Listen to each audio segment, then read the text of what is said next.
Hello everyone, আজকে তোমাদের সাথে আমি তোমাদের ক্লাস 6-এর ফ্র্যাগনেন্সের যে বুকটা আছে তার লেসন 8-এর 128 দেখো পেজ থেকে আলোচনা করব। তো ভিডিওটাকে কেউ স্কিপ না করে পুরো দেখতে থাকো। এখানে লেখা আছে read the passage and answer the following questions.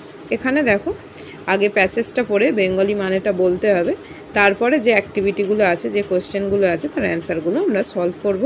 তো চলো আগে প্যাসেজটা পড়ে নিই।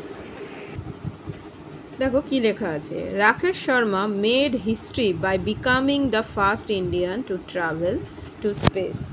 রাকেশ শর্মা মহাকাশে ভ্রমণ প্রথম ভারতীয় হয়ে ইতিহাস তৈরি করেছে। He was appointed as a squadron leader and pilot in the Indian air force. এখানে দেখো মিনিংটা লেখা আছে নির্দিষ্ট বিমান বাহিনীর প্রধান বিশেষ। তাহলে তিনি ভারতীয় বিমান বাহিনীতে নির্দিষ্ট বিমানের প্রধান বিশেষ এবং পাইলট হিসেবে নিযুক্ত হন।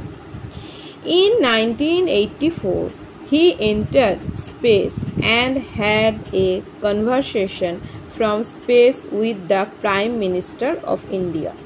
1984 সালে তিনি মহাকাশে প্রবেশ করেন এবং ভারতের প্রধানমন্ত্রীর সাথে মহাকাশ থেকে কথোপকথন, যে কনভারসেশন, সেটা তিনি করেন। ডিউরিং দ্য কনভারসেশন, কথোপকথন করছিল, যে কনভারসেশন করছিল, সেই কনভারসেশনের সময় the then Indian prime minister asked him, তৎকালীন ভারতীয় যিনি প্রধানমন্ত্রী ছিলেন তাকে জিজ্ঞাসা করেছিলেন, কি জিজ্ঞাসা করেছিলেন দেখো, how does India look from outer space, বলছে ভারত মহাকাশ থেকে কেমন দেখায়। সারা জাহাঁ সে আচ্ছা, the best in the world, he replied. তো তিনি খুব সুন্দর একটা উত্তর দিয়েছিলেন। কি উত্তর দিয়েছিলেন, যে সারা জাহাঁ সে আচ্ছা, এই অ্যান্সারটা তিনি দিয়েছিলেন। আফটার রিটার্নিং হি সেড, ফিরে আসার পর বললেন, the best sight from space is the sunrise and sunset, zero gravity is very funny, he added. এবার ফিরে আসার পর কি বললেন, মহাকাশ থেকে সবচেয়ে ভালো দৃশ্য হলো কোনটা দেখো, সূর্যোদয় এবং সূর্যাস্ত। এখানে লেখা আছে দেখো সানরাইজ অ্যান্ড সানসেট। সানরাইজ হচ্ছে সূর্যোদয় আর সানসেট হচ্ছে সূর্যাস্ত। এখানে কি বলছে, zero gravity is very funny, he added, শূন্য মাধ্যাকর্ষণ খুব মজার, তিনি এই কথাটা তিনি যোগ করেছিলেন। The government of India honoured him with the Ashok Chakra, Bharat সরকার তাকে অশোক চক্র দিয়ে সম্মানিত করে। He retired from service enjoying the rank of wing commander, তো তিনি উইং কমান্ডার পদে চাকরি থেকে অবসর গ্রহণ করেন। Rakesh Sharma, the name itself stands for the symbol of inspiration to all young astronauts of India. Rakesh শর্মার নামটি নিজেই ভারতের সমস্ত তরুণ মহাকাশচারীদের অনুপ্রেরণার প্রতীক। প্যাসেজটা আশা করি বোঝা গেছে। এবার চলো অ্যাক্টিভিটিগুলো সলভ করা যায়। অ্যাক্টিভিটি 6-এ দেখো কি আছে, অ্যান্সারটা দেখাই যাচ্ছে, আমি দেখিয়েই দিচ্ছি, ওরম ঢাকা দিয়ে আমি করছি না, কিন্তু সব থেকে যেটা ইম্পর্টেন্ট সেটা হচ্ছে জিনিসটাকে বোঝার, আগে জিনিসটাকে ভালো করে বুঝবে। Complete the following sentences with information from the passage. আমরা প্যাসেজটা অলরেডি পড়েছি, বাংলা মানেটা বুঝেছি। তারপরে দেখো after returning to earth Rakesh Sharma, তো after returning to earth Rakesh Sharma আমরা মিনিংগুলো আগেই পড়েছি। এখানটা দেখো,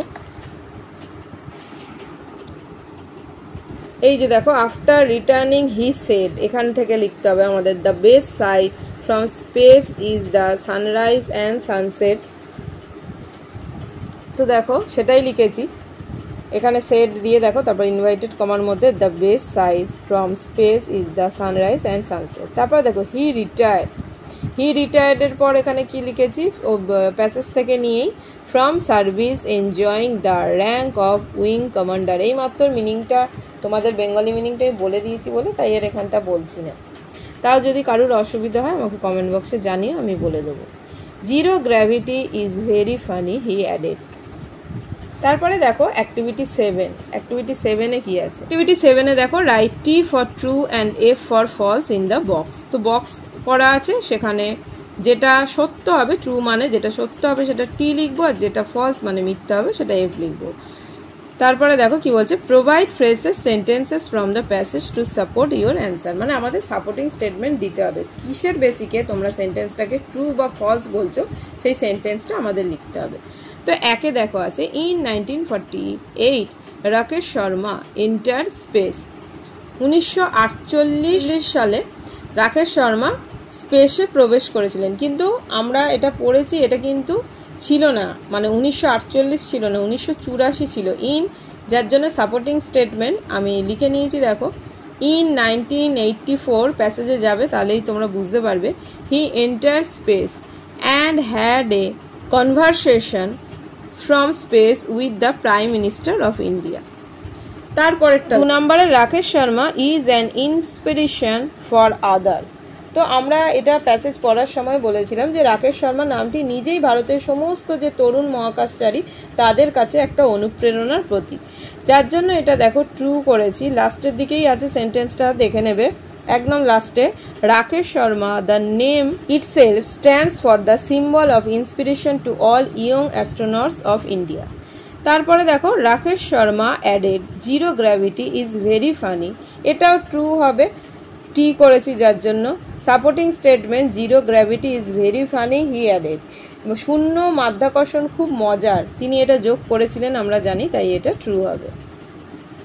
এবার অ্যাক্টিভিটি 8-এ কি আছে দেখো, make sentences of your own with the following words. এখানে কিছু ওয়ার্ডস আছে, যেমন স্পেস, অ্যাস্ট্রোনটস, লিডার, এগুলো দিয়ে আমাদের বাক্য রচনা লিখতে হবে। আমি এগুলো লিখেছি, তোমরা তোমাদের মতো লিখতে পারো। তো ফার্স্টে আছে দেখো স্পেস, কি হবে, the space rocket was launch. তারপরে অ্যাস্ট্রোনটস দিয়ে আমি লিখেছি অল 3 অ্যাস্ট্রোনটস, এখানে এটা টি হবে, on Apollo 1 were burn to death.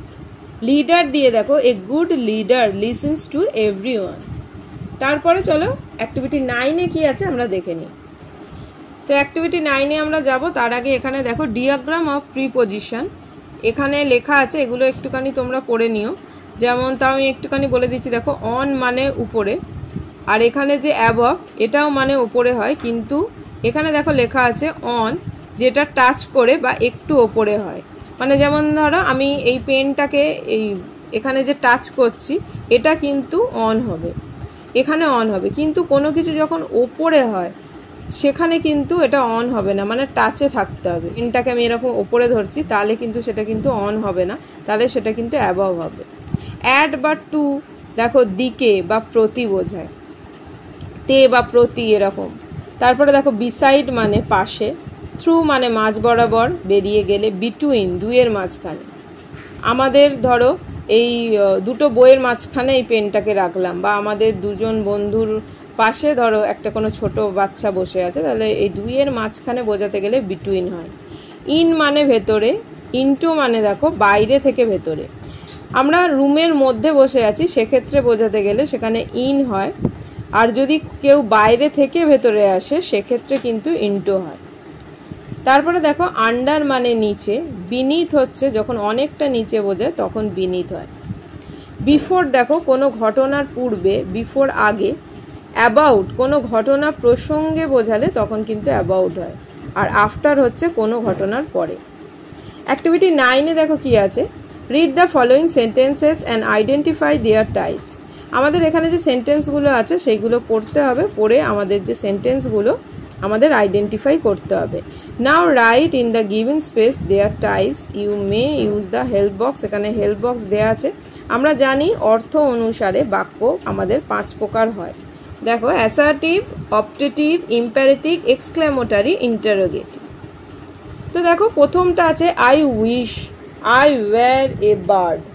তো দেখো এখানে কি বলছে যে আমি যদি পাখি হতাম, এটা কি, এটা অপটেটিভ সেন্টেন্স। তারপরে দেখো may he win the race, এটা কি হবে, এটাও কিন্তু optative. May he win the race, এটাও optative. Did you go to school yesterday, এটা জিজ্ঞাসা চিহ্ন দেয়া আছে, এটা বুঝতেই পারছো যে তুমি কি গতকাল স্কুলে গিয়েছিলে, জিজ্ঞাসা করছে, তাহলে interrogative sentence. Love your country, সেটা হচ্ছে ইম্পারেটিভ সেন্টেন্স। তারপরে দেখো I play daily in the afternoon, এটা কি হবে, আমি প্রতিদিন বিকালে খেলি, এটা অ্যাসার্টিভ সেন্টেন্স। তারপরে দেখো আল্লাশ হাই, যেটাকে বোঝায় আই অ্যাম আন্ডান, বলছে আমি পূর্ব অবস্থায় আছি, এটা আমাদের বিস্ময়সূচক যেটা হয় এক্সক্লেমেটরি সেন্টেন্স। তো আজকে ভিডিওটা এখানে শেষ করলাম। নেক্সট ভিডিওতে অ্যাক্টিভিটি 10 আর অ্যাক্টিভিটি 11 নিয়ে আলোচনা করব।